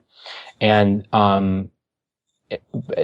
actually, I wouldn't spend too much time on learning music theory, and as this is kind of goes back to what I was talking about before, is there's ways to shortcut all that stuff to where we could just learn one scale, or maybe not even just learn, okay, these notes sound good together. And there's a thing in Ableton that you could lock the keyboard to a scale, which means that, like, if a cat walks on it, it'll still sound good.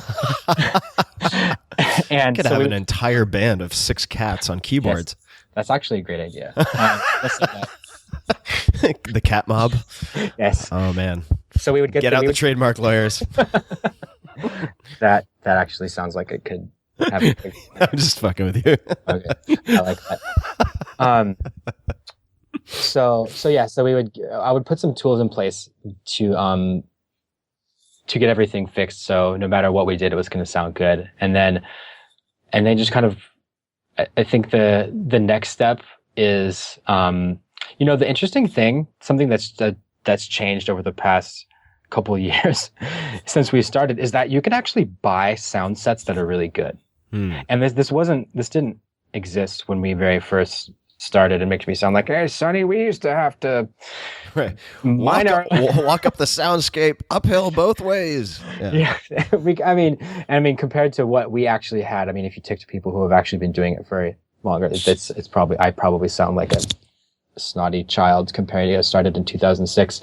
There's people who actually had to write music on punch cards and stuff like that. It's actually pretty crazy. But that said, we could walk into Guitar Center now. I mean, I don't know if this is a good answer. I'll be like, Tim, let's go to Guitar Center. We're going to spend $100 and buy a great sample kit, because the stuff that people have now are because it, out of the box stuff sounds so good. So we would find some really good samples that resonate with you, that you like, because a lot of music production has to do with starting with really good source material, and then and taking away stuff is actually a lot more important than adding to it. So what I mean is, like, if we went to Guitar Center and bought a sample CD that was good and it had really good source material, and then you put a bunch of stuff together, it's a lot easier to start shaving away and removing the stuff that's not there to get everything fitting in its right place.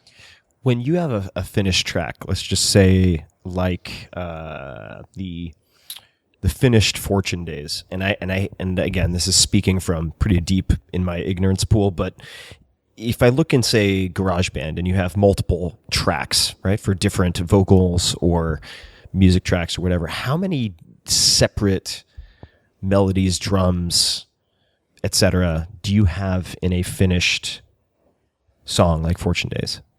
It really changes on a song to song basis. What would you say the average range is? I'd say that the average is somewhere around 50. Wow. And it can be much. I mean, some songs we've had over 100 tracks, and some songs have been less. Also, because the tracks that we write are, especially something like Fortune Days, there's so many different parts to it, and the way that it's talked about in music terminology is, so it's like each section you assign a letter to it.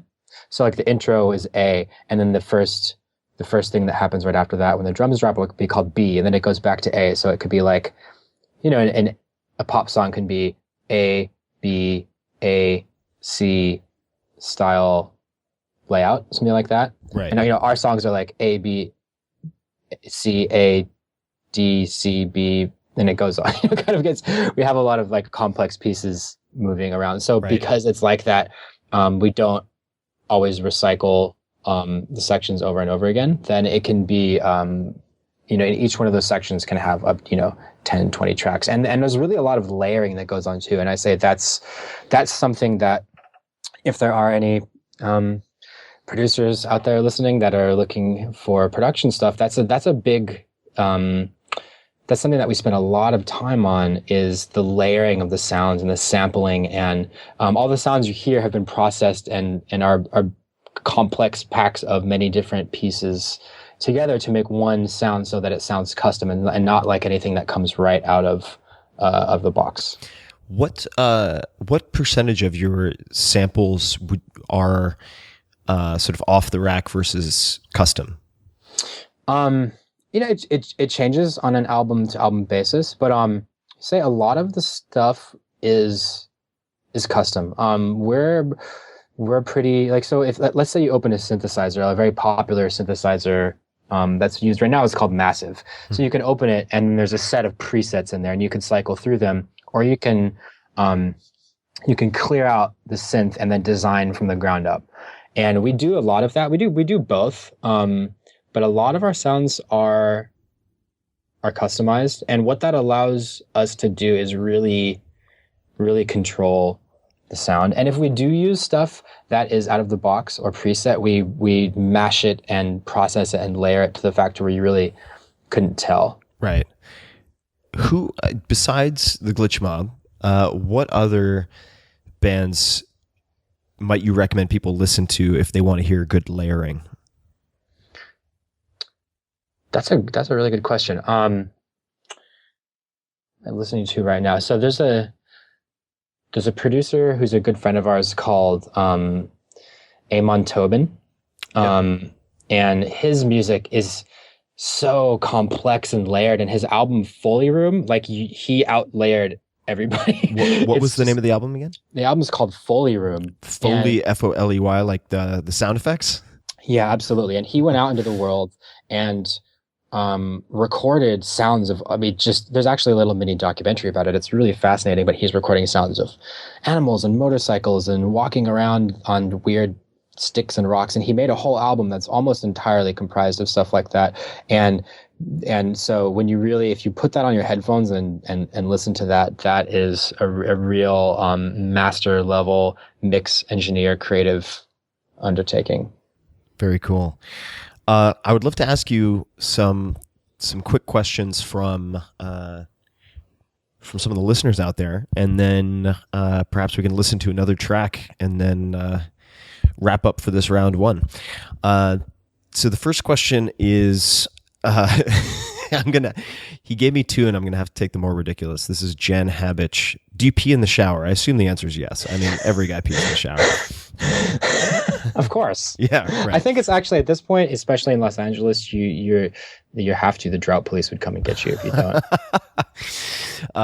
Ian the BT Winter. This is the desert island question. So if you could take one book, one album, and one luxury, I would just say one third item of any type to a desert island, what would they be?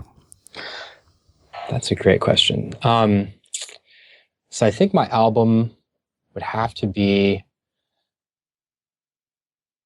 Aphex Twin Select Ambient Works. Okay. book. Oh man, that changes so much. Okay, so book is going to be The Unbearable Lightness of Being. Okay. And third luxury item, maybe my Chemex. Man, that'd be you need to, you gotta hope there's some coffee beans on that island. Yes. Yeah, Chemex is great. Have you tried the AeroPress? I have tried the AeroPress. I really like it. Yeah. The AeroPress is great. If you're going to make coffee for more than 2 cups, though, the Chemex is a good way to go. Very cool. All right, next question. This is one I think a lot of people are curious about. So if you're comfortable answering it, what are your different revenue streams for the band, for the work you guys do?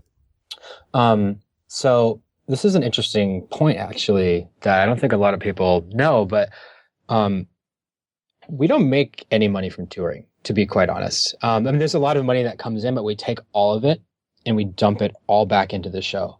So that touring for us, I mean, hopefully at some point it gets there, but it's really labor of love. I mean, the process of building the Blade and all of the bits and pieces that make the whole thing tick was really expensive, and we just decided that we want to do this, and so that is not a revenue stream for us. Eventually, I mean, it's kind of like an investment. I mean, as we keep touring with it, maybe we'll make some money down the line. And touring is a very expensive undertaking because there's people that have to set the show up, and everything has to travel around and be freighted internationally and everything. So there's a lot that goes into that. A lot of people do make money from touring, but right now for us the equation is not that. So most of our what keeps the lights on is actually mostly the licensing for us and the music sales. Very cool. Do you guys do any merch? You probably we must. do.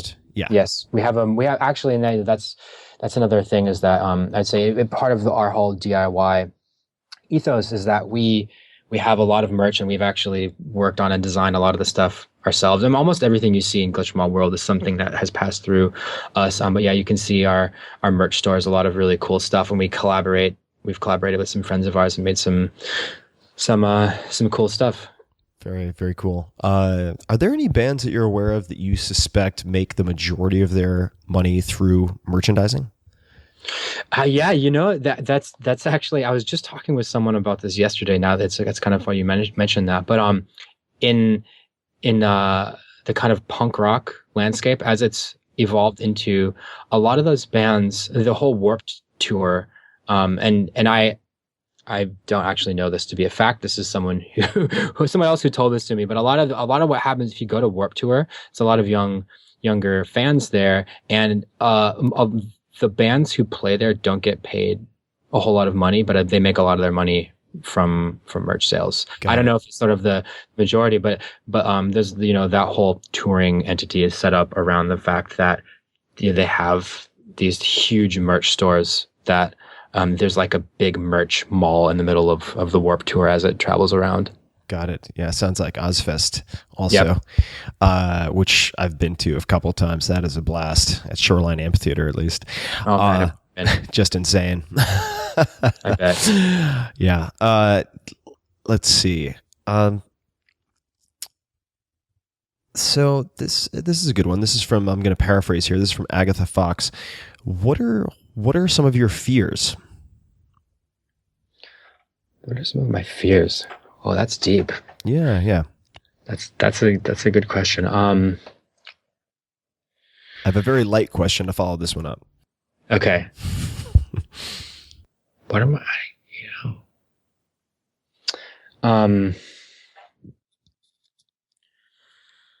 I?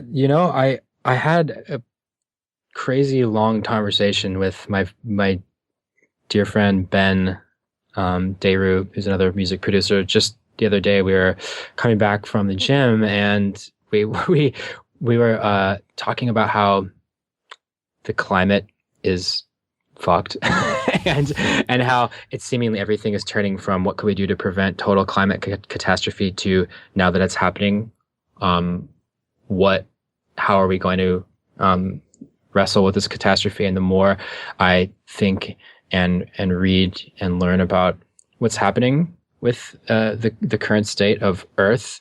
It seems to be pretty doomed. Maybe not for us in our lifetime, but definitely for our children and our grandchildren. So that is it's a pretty scary thought. It is. It is. Just as a side note for folks, I just recently interviewed Peter Diamandis, who's the chairman of the X Prize. He does a lot of work with space technologies, and he's a co-founder of a company called, for instance, Planetary Resources, the idea being to send ships to close orbiting asteroids to mine precious resources to bring back to Earth or use extra planetarily. And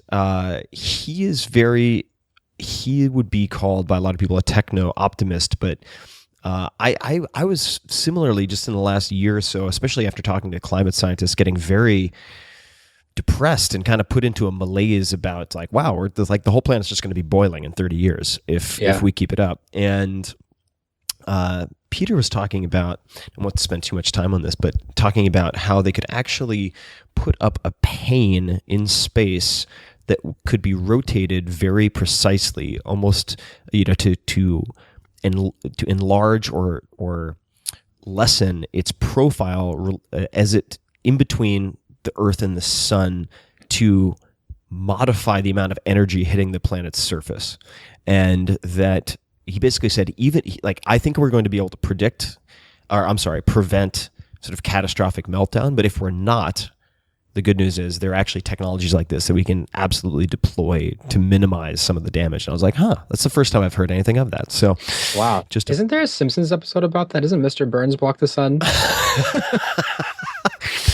I wouldn't doubt it. Maybe we'll all look back in 50 years and be like, oh my God, the Simpsons fucking called it. That's amazing. Once again. And no, exactly. Like with didn't they have a Barack Obama versus Mitt Romney prediction 10 years ago? I mean, the Simpsons, I think there are people with ESP working at the Simpsons as writers, but that does make me feel a little bit better. Also, just I am with you when following someone like Elon Musk that is saying, you know what, I'm just gonna go and make this reality better, because I get just everything that he does completely boggles my mind. So it makes me feel a little bit better to know that there are real life Tony Starks out there doing what they can, working on the problem. So to ask a much lighter question, what is your favorite pastry? This is from Medium Rare. My favorite pastry, I think it would have to be just a plain croissant. And you said it correctly too. Is there any particular way you guys celebrate after shows? No, we have a pre-show meditation we do. I want to hear about this. Before every single show. And we've been doing it for a couple years now. And before we go on, we have a huddle, and it's just a quick 30-second meditation, and we say here's to the now, and it's just a way to let everything go and focus and go on stage, and it really helps. After the show, no, we don't really celebrate too much. I love the pre-show. So is it here's to the now and then 30 seconds of silence? Yeah, exactly. We count down, we say it in unison, and we also grab whatever other team members are in the room, and then we do a quick meditation. Yeah, just take a deep breath and then have silence. I love it. When you think of the word successful, who's the first person who comes to mind? That's a great question. I don't know if I could actually pick one person, but I would say that I'm so fortunate to be surrounded by so many people that I consider to be successful. And I guess it can be boiled down to the way that I define success is someone who's really genuinely excited about what they get to do and is carving out their own path. Anyone from someone like my sister who's in medical school working to be a doctor, who I was just talking to, who I think has an incredibly difficult path. But what she does, I guess it's difficult in the sense of, I was just talking to her, she's working at the ICU right now, and I think it can be a really heavy job. And I think of other people who are like my artist friends in LA who are getting to create and do these things. But the fundamental link between all of these different people is just doing something that really lights you up on the inside. Definitely. Let's see. If you could give, how old are you at the moment? I'm 34. 34. If you could, wow, we've got pretty closely matching timelines. I love it. If you could give your 20-year-old self one piece of advice, what would it be? Chill out.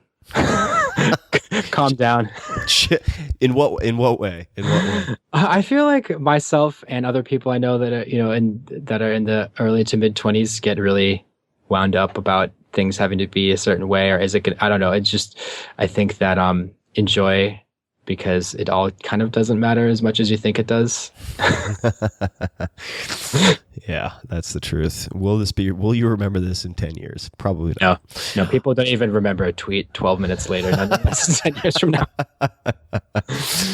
That is the truth. Into the slipstream. I have never been to an EDM show of any type. What show or festival should I go to? That's a great question. I think that if you've never been to a show, I think, well, you should come to see us play it. Absolutely, yeah. Biased, especially because that has to happen. I remember I think we missed each other by a day in San Francisco or something like that, and I was gutted. So yes, that must happen. Next time you should come. There are, if Daft Punk ever plays again, if you're going to see one show, your Desert Island show, I would say if they do another tour, you have to go see them play, because what they do, and they have really set the bar for everybody. But it's the perfect, their live show is the perfect marriage between just fun, visceral, classic dance music and crazy techno futurism. I mean, it really changed my life. Wow, that's a strong statement. I love it. Okay. Yeah, that would be it. Do you have any particular morning rituals? What does the first hour of your day look like? Yeah, I do. And it changes also because the way that Glitch Mob works is very much in phases. Our years rotate from phase to phase. So there's studio phase, which we're in right now. Then there's tour prep phase, tour recovery, and then rinse and repeat. So right now, I get up, say probably around 8, and I meditate every day, and I have for how long? 20 minutes. What type of meditation? I practice transcendental meditation, and I've tried all sorts of different types, and this is just the one for me, which I've heard you say in the podcast too, that just kind of stuck. I did it this morning. Yeah, it's great. I do it. So I don't actually do it twice a day, every single day, and I hope my teachers don't hear me say that. Yeah, but, I wish since it's just the two of us talking. The two, I feel like a failure if I mentally commit to 2 and then can't do 2 or don't do 2. But once in the morning has a tremendous effect for me. Yeah, it's really changed my life. It's been a couple of years for me now, and a friend of mine sort of gifted me a course because he works for the David Lynch Foundation, and so I got to take the class, and it's really just been life changing. It's because I've been able to stick with it and actually keep it, because I'm just reading. I've read so many books about mindfulness and meditation, and I've taken different courses, and it's just TM just happens to be something that you can do on a day-to-day basis, and it's really quite simple. Do you do it in bed? Do you just wake up and sit up against the headboard and do it, or is it after you brush your teeth, after breakfast? When do you do it? So I think actually an important part of my morning ritual is that I get up and I don't look at my phone or my computer for the first hour, and I have this quiet time, and I think, and I used to be the type of person where I would get up and right away I'm like emails, texts, tweet, like whatever, looking at the hamster wheel of my phone, and realized how much that was scattering my brain. So meditation for me actually was something that got me out of that state. So I wake up, I don't look at any technology. I make tea. I make matcha tea usually, or different sencha, some kind of green tea, and then I meditate, and then I'll have breakfast or do a quick morning workout that's like separate from a different weightlifting gym exercise, just to kind of get the blood flowing. So I'll do something quick, then I'll have a breakfast, and then I'll intentionally plug in after I have. And I also will, part of this time it will be reading. So I get even just 20 minutes to read a book in the morning before I plug in and jump on the information superhighway. What would the workout potentially look like? Let's say the current workout or the most recent workout. What were the movements? This morning I just did some kettlebell swings. Got it. And that's kind of like the quickest bang for my buck thing to do. And I've been working on mobility quite a bit more, especially with so much time in the studio. Actually, I've been getting really into these the yoga tune-up balls. They're these like hard these balls of different sizes that you can take. And I think for people who spend a lot of time sitting down, I've been using them a lot. Even when we're in the studio, when we're not sitting in the chair, each one of us will have a foam roller, these yoga tune-up balls, and we're doing mobility stuff. So that actually, because sometimes we'll have these sessions that go 12, 14 hours a day, and so I think it's important to do the focus on mobility. And then I'll have another workout later on in the day, which is weightlifting or kind of like CrossFit style workouts. Got it. And your breakfast after that morning workout, what does that look like? I follow a very like paleo / 4-hour body style eating. I was a big fan of. Actually, I've definitely evangelized your book to many friends of mine along the way. So thanks for that. Thank you. I have eggs almost every single day, and I love the either scrambled eggs or just fried eggs with vegetables and coffee. Yeah, that's the breakfast champions. That's it. Well, one more question, and then I'd love to maybe close out with a track. What is the best piece of advice you ever received? Or the most important? The best piece of advice I ever received.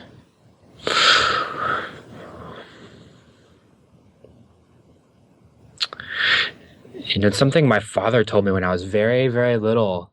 When I was, probably 5 or 6, that just kind of stuck with me, and that was, don't force it.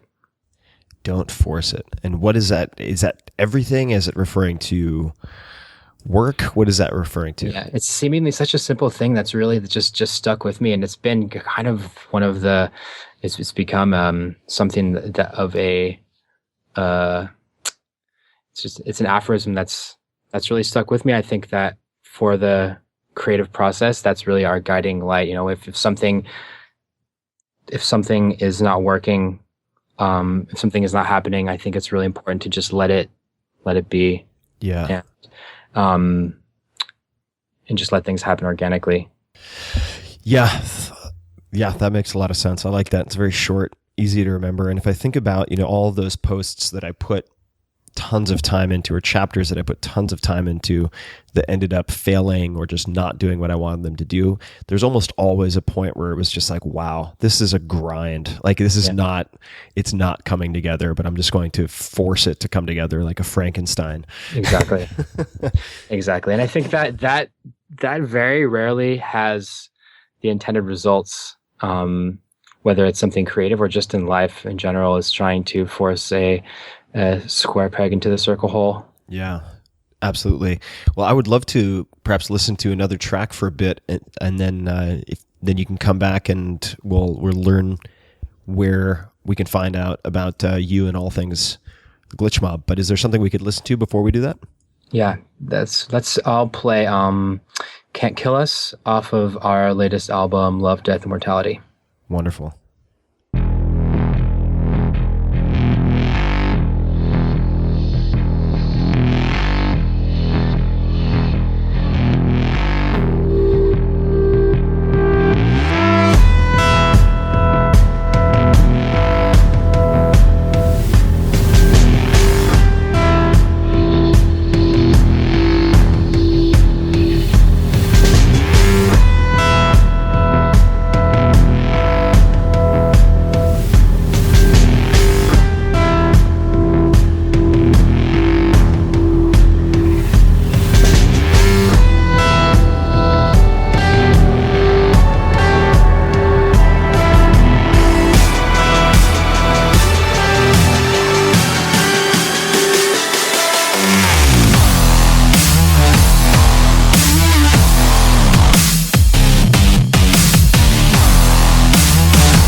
The best piece of advice I ever got was it was from my sister, and she's a doctor, and I don't remember exactly what she said, but it was something to the effect of she was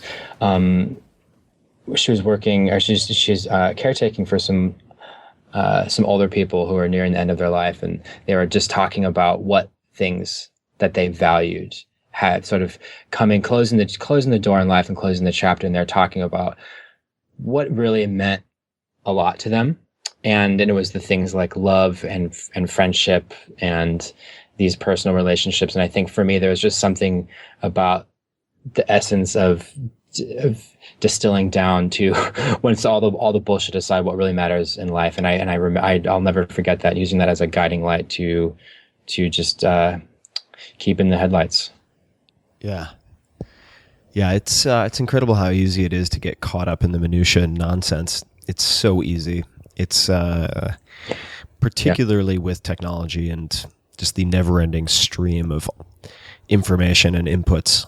Absolutely. And I think, there's something to music and a statement like that, or anything that, I don't know if there's a word for it in some other language, you might know this, but the feeling of when you feel really small, like when you look at the stars and you feel like your problems don't really matter. I think that feeling like something you're connected to something bigger than yourself.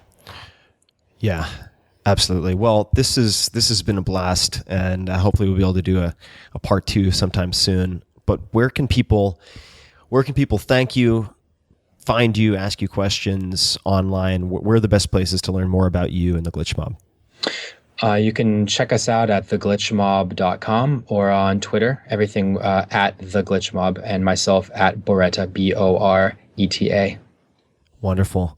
Well, thanks once again, man. This has been great, and hopefully we'll get to do a jam session in person. Maybe I'll get to play around with Ableton and cause some trouble. Let's do it. Thanks, Tim. All right. Thanks, man. Take care. Bye. This podcast is brought to you by Mizzen and Main. Don't worry about the spelling. All you need to know is this. I have organized my entire life around avoiding fancy shirts because you have to iron them, you sweat through them, they smell really easily, they're a pain in the ass. Mizzen and Main has given me the only shirt that I need. And what I mean by that, and Kelly Starrett loves these shirts as well, is that you can trick people. They look really fancy, so you can take them out to nice dinners, whatever, but they're made from athletic, sweat-wicking material. So you can throw this thing into your luggage in a heap or on your kitchen table like I did recently, and then pull it out, throw it on with no ironing, no steaming, no nothing, walk out, and you could probably wear this thing for a week straight, or make it your only dress shirt and take it on trips for weeks at a time. Never wash it. It will not smell. You will not sweat through it. You got to check these things out. So go to 4hourworkweek.com, all spelled out, 4hourworkweek.com/shirts. And if you order one of their dress shirts in the next week, you will get a Henley shirt for free. That's worth about $60. So put them both in the cart, use the code TIM, T-I-M, and you will get the Henley shirt for free. Check it out, 4hourworkweek.com/shirts, and you'll see some of my favorite gear, including the one shirt that I've been traveling with. This episode of The Tim Ferriss Show is brought to you by 99 Designs. 99 Designs is the world's largest online marketplace of graphic designers. And I have used 99 Designs for years, including to get cover concepts for the 4-Hour Body, which went on to become #1 New York Times, #1 Wall Street Journal. It was a huge hit. And here's how it works. And you can check everything out, including some of my competitions. You can see these book covers and so on at 99designs.com/Tim. Whether you need a logo, a car wrap, a web design, an app, a thumbnail, a t-shirt, whatever, you go to 99designs.com, you describe your project, and then within a week or less, you have tons of designers around the world who compete for your business and submit different ideas and designs and drafts. You have an original design that you love, or you pay nothing. It is fantastic. I have used it. I have mentioned it before, including in the 4-Hour Workweek as a resource. Check it out, 99designs.com/Tim. And if you use that link, you'll be able to see what I've done on the platform. You will also get $99 as an upgrade for free, which will get you more designs, more submissions. So check it out. And until next time, thank you for listening.